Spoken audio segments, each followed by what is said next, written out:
Hi guys, so welcome back to our channel. Today we're going to unbox this desktop lamp or hanging lamp that we bought from Lazada, no? So let's go. Alright, so pwede naman natin punitin. Okay. So guys, once you open the plastic from Lazada, ito yung makuha nyo, naka-bubble wrap naman, no? Right, so maganda packaging niya. Not that maganda, pero pwede na. So this is the box of that magnetic dormitory lamp, LED, that we bought from Lazada for 130 pesos, no? The reason why we bought this for 130 pesos is that yun, we have a cashback and vouchers. Okay, so panalo na, right? So let's see what's inside the box.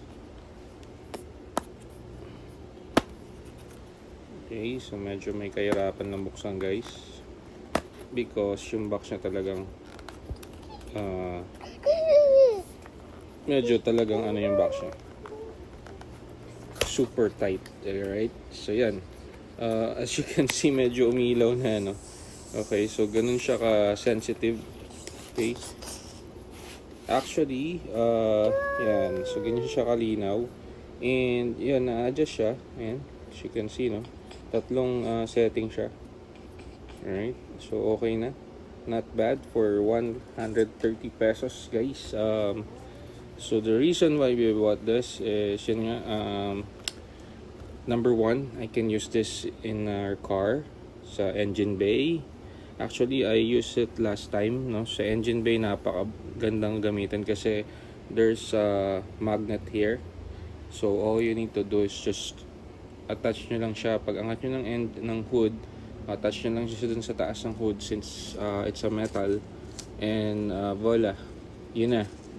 Pwede na kayo mag-ilaw sa engine bay nyo. Alright, so that's one of the uses na nakita namin dito. Another one is dun sa house namin, since wala pa kaming permanent electricity. So yun yung, eto muna yung ginagamit namin, temporary lighting. Alright, so yun, again, this is from Lazada. It's called LED or LED magnetic dormitory lamp.